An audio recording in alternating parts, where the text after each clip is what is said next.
ओम शांति। आज 7 मई 2022 दिन शनिवार की साकार मुरली। आइए अब सुनते हैं मीठे बाप दादा के मधुर वाक्यों को। मीठे बच्चे, अब बाप समान देही अभिमानी बनो।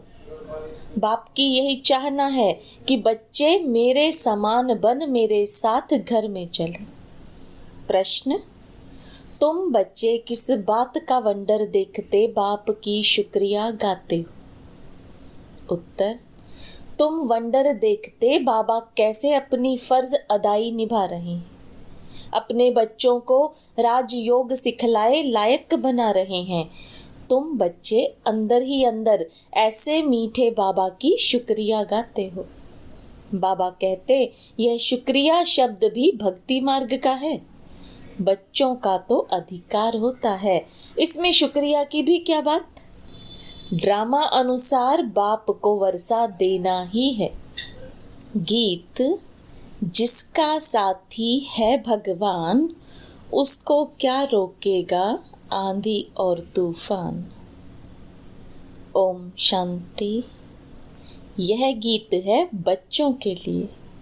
जिसका साथी सर्वशक्तिमान परम पिता परमात्मा है, उनको माया की आंधी व तूफान क्या कर सकता है।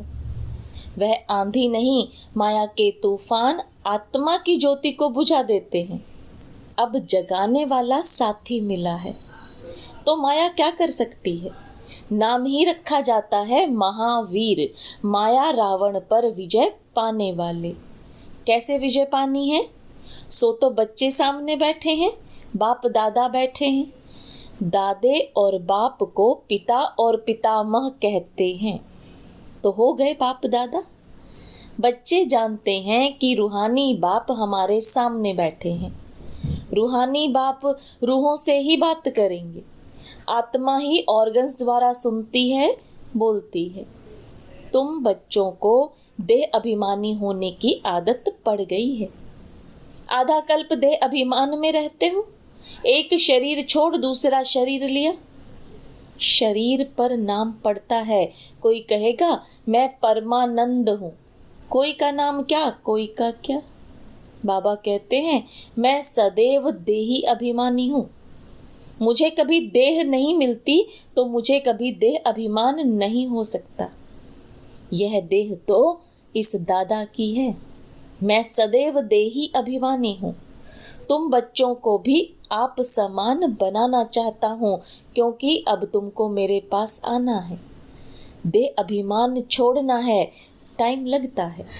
बहुत समय से देह अभिमान में रहने का अभ्यास पड़ा हुआ है। अभी बाप कहते हैं इस देह को भी छोड़ो, मेरे समान बनो, क्योंकि तुमको मेरा गेस्ट बनना है, मेरे पास वापस आना है। इसलिए कहता हूँ कि पहले अपने को आत्मा निश्चय करो। यह मैं आत्माओं से ही बोलता हूँ। तुम बाप को याद करो तो वह दृष्टि खत्म हो जाए। मेहनत है इसमें। हम आत्माओं की सर्विस कर रहे हैं। आत्मा सुनती है ऑर्गन्स द्वारा। मैं आत्मा तुमको बाबा का संदेश दे रहा हूँ। आत्मा तो ना अपने को मेल ना फीमेल कहेगी। मेल फीमेल शरीर से नाम पड़ता है, वह तो है ही परम आत्मा। बाप कहते हैं हे आत्माएं सुनती हो। आत्मा कहती है हाँ सुनती हूँ। तुम अपने बाप को जानते हो, वह सभी आत्माओं का बाप है। जैसे तुम आत्मा हो वैसे ही मैं तुम्हारा बाप हूँ, जिसको परम पिता परमात्मा कहते हैं। उनको अपना शरीर नहीं है। ब्रह्मा विष्णु शंकर को अपना आकार है। आत्मा को आत्मा ही कहेंगे। मेरा नाम तो शिव है। शरीर पर तो बहुत नाम पड़ते हैं। मैं शरीर नहीं लेता हूँ, इसलिए मेरा कोई शारीरिक नाम नहीं है। तुम सालिग्राम हो। तुम आत्माओं को कहते हैं कि हे आत्माएं सुनती हो। यह तुमको अब प्रैक्टिस करनी पड़े, देही अभिमानी हो रहने की। आत्माएं सुनती और बोलती हैं इन ऑर्गन्स द्वारा। बाप बैठ आत्माओं को समझाते हैं। आत्मा बेसमझ हो गई है क्योंकि बाप को भूल गई है। ऐसे नहीं कि शिव भी परमात्मा है, कृष्ण भी परमात्मा है। वह तो कहते पत्थर ठिक्कर सब परमात्मा है। सारी सृष्टि में उल्टा ज्ञान फैला हुआ है। बहुत तो समझते भी हैं कि हम भगवान बाप के बच्चे हैं, लेकिन मेजॉरिटी सर्वव्यापी कहने वाले निकलेंगे। इस दुबन से सबको निकालना है। सारी दुनिया है एक तरफ, बाप है दूसरे तरफ। बाप की महिमा गाई हुई है। अहो प्रभु तेरी लीला, अहो मेरी मत जिससे गति अथवा सदगति मिलती है। सदगति दाता तो एक ही है। मनुष्य गति सदगति के लिए कितना माथा मारते हैं। यह एक ही सतगुरु है जो मुक्ति जीवन मुक्ति दोनों ही देते हैं। बाप कहते हैं इन साधु संत आदि सबकी सदगति करने के लिए मुझे आना पड़ता है। सबकी सदगति करने वाला मैं एक ही हूँ। आत्माओं से बात करता हूँ। मैं तुम्हारा बाप हूँ और कोई यह कह ना सके कि तुम सभी आत्माएं मेरी संतान हो। वह तो कह देते कि ईश्वर सर्वव्यापी है, तो फिर ऐसे कभी कह ना सके। यह तो खुद बाप कहते हैं कि मैं आया हूँ भक्तों को भक्ति का फल देने।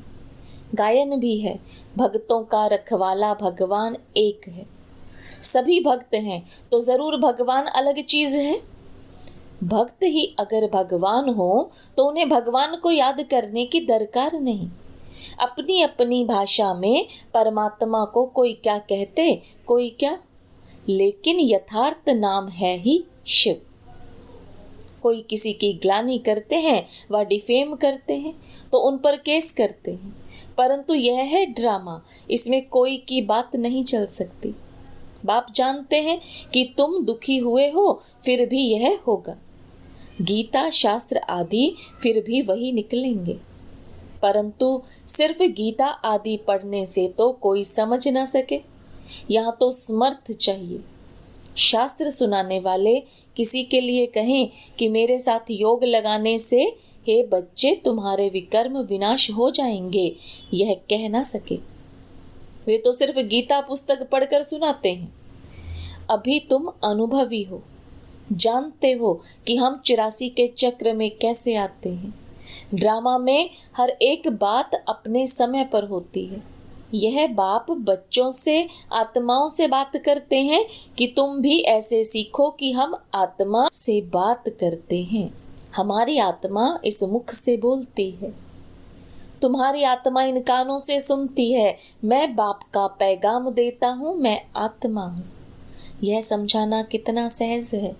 तुम्हारी आत्मा एक शरीर छोड़ दूसरा लेती है। आत्मा ने 84 जन्म पूरे किए हैं। अब बाप कहते हैं अगर परमात्मा सर्वव्यापी होता तो जीव परमात्मा कहो ना। जीव आत्मा क्यों कहते हो? यह आत्मा से बात करते हैं। मेरे भाई, आत्माएं समझती हो कि मैं बाप का संदेश सुनाता हूँ, 5000 वर्ष पहले वाला।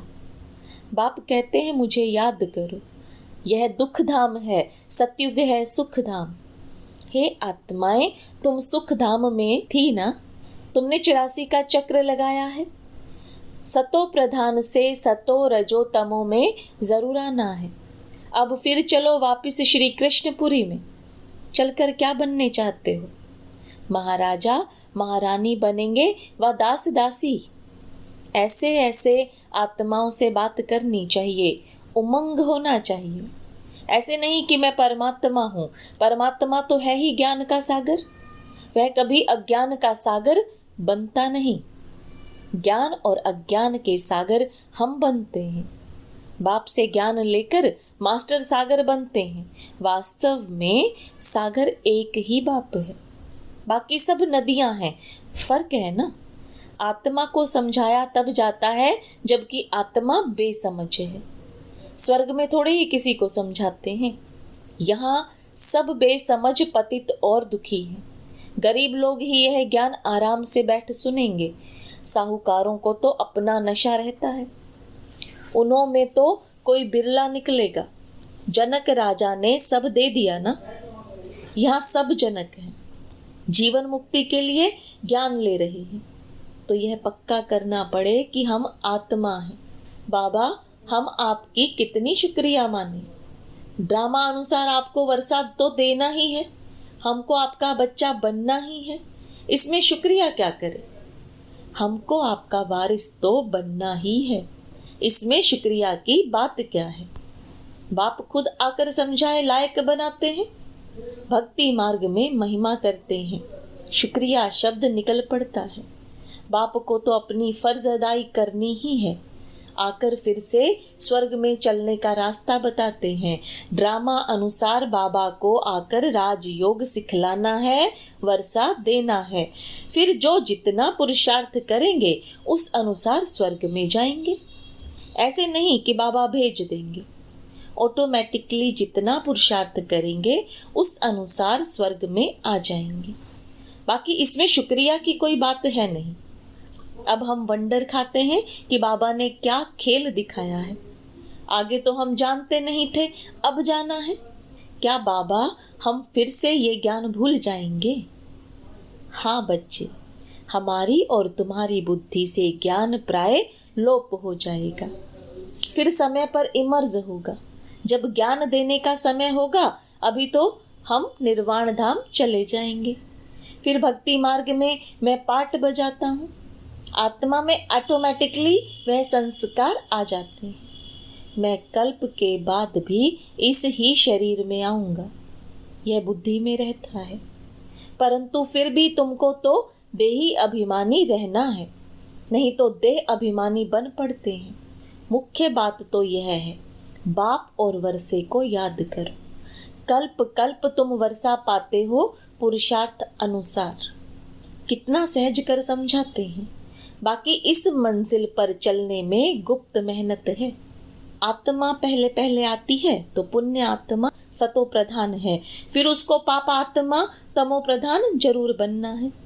अब फिर तुमको तमो प्रधान से सतो प्रधान जरूर बनना है। बाप ने पैगाम दिया है कि मुझे याद करो। सारी रचना को बाप से वर्षा मिल रहा है। सबका सदगति दाता है ना, सब पर दया करने वाला है, अर्थात सर्व पर रहम करने वाला है। सतयुग में कोई दुख नहीं होगा। बाकी सब आत्माएं शांति धाम में जाकर रहती हैं। तुम बच्चे जान गए हो कि अभी कयामत का समय हुआ है। दुख का हिसाब किताब चुकतू करना है योग बल से। फिर ज्ञान और योग बल से हमको भविष्य सुख के लिए खाता भी जमा करना है। जितना जमा करेंगे उतना सुख पाएंगे और दुख का खाता चुकतू होता जाएगा। अभी हम कल्प के संगम पर आकर दुख का चोपड़ा चुकतू करते हैं और दूसरी तरफ जमा करते हैं। यह व्यापार है ना। बाबा ज्ञान रत्न दे गुणवान बना देते हैं, फिर जितना जो धारण कर सके। एक एक रत्न लाखों की मिल्कियत है, जिससे तुम भविष्य में सदा सुखी रहेंगे। यह है दुख धाम, वह है सुख धाम। सन्यासी यह नहीं जानते कि स्वर्ग में सदा सुख ही सुख है। एक ही बाप है जो गीता द्वारा भारत को इतना ऊंच बनाते हैं। वह लोग कितना शास्त्र आदि सुनाते हैं, लेकिन दुनिया को तो पुराना बनना ही है। देवताएं पहले नई सृष्टि में राम राज्य में थे, अभी देवताएं हैं नहीं, कहाँ गए? तब 84 जन्म किसने भोगे? और किसी के भी 84 जन्म का हिसाब निकल ना सके। 84 जन्म जरूर देवता धर्म वाले ही लेते हैं। मनुष्य तो समझते हैं कि लक्ष्मी नारायण आदि भगवान थे, जिधर देखो तू ही तू है। अच्छा, भला सर्वव्यापी के ज्ञान से भी सुखी हो जाते हैं क्या? यह सर्वव्यापी का ज्ञान तो चलता आया है, फिर भी भारत तो कंगाल नरक बन गया है। भक्ति का फल तो देना ही है भगवान को। सन्यासी जो खुद ही साधना करते रहते, वह फल क्या देंगे? मनुष्य सदगति दाता तो है नहीं। जो जो इस धर्म के होंगे वह निकल आएंगे। ऐसे तो बहुत सन्यासी धर्म में भी कन्वर्ट हुए हैं, वह भी आएंगे। यह सब समझने की बातें हैं। बाबा समझाते हैं यह प्रैक्टिस रखनी है। कि मैं आत्मा हूँ। आत्मा के आधार पर ही शरीर खड़ा है। शरीर तो विनाशी है, आत्मा अविनाशी है। पार्ट सारा इस छोटी आत्मा में है। कितना वंडर है, साइंस वाले भी समझ ना सके। यह इमॉर्टल इम्पेरिशेबल पार्ट इतनी छोटी आत्मा में है। आत्मा भी अविनाशी है तो पार्ट भी अविनाशी है। अच्छा, मीठे मीठे सिकिलदे बच्चों प्रति माता पिता बाप दादा का याद प्यार और गुड मॉर्निंग। रूहानी बाप की रूहानी बच्चों को नमस्ते। रूहानी बच्चों की रूहानी बाप दादा को याद प्यार गुड मॉर्निंग और नमस्ते। धारणा के लिए मुख्य सार। कल्प के संगम पर योग बल से दुख का चोपड़ा अर्थात हिसाब किताब चुकतू करना है, नया जमा करना है। ज्ञान रत्नों को धारण कर गुणवान बनना है। मैं आत्मा हूँ, आत्मा भाई से बात करता हूँ। शरीर विनाशी है, मैं अपने भाई आत्मा को संदेश सुना रहा हूँ। ऐसी प्रैक्टिस करनी है। वरदान। शुभ भावना और श्रेष्ठ भाव द्वारा सर्व के प्रिय बन विजय माला में पिरोने वाले विजयी भव। कोई किसी भी भाव से बोले वह चले, लेकिन आप सदा हर एक के प्रति शुभ भाव श्रेष्ठ भाव धारण करो। इसमें विजयी बनो तो माला में पिरोने के अधिकारी बन जाएंगे, क्योंकि सर्व के प्रिय बनने का साधन ही है संबंध संपर्क में हर एक के प्रति श्रेष्ठ भाव धारण करना। ऐसे श्रेष्ठ भाव वाला सदा सभी को सुख देगा, सुख लेगा। यह भी सेवा है तथा शुभ भावना मनसा सेवा का श्रेष्ठ साधन है। तो ऐसी सेवा करने वाले विजयी माला के मणके बन जाते हैं। स्लोगन। कर्म में योग का अनुभव करना ही कर्म योगी बनना है। ओम शांति।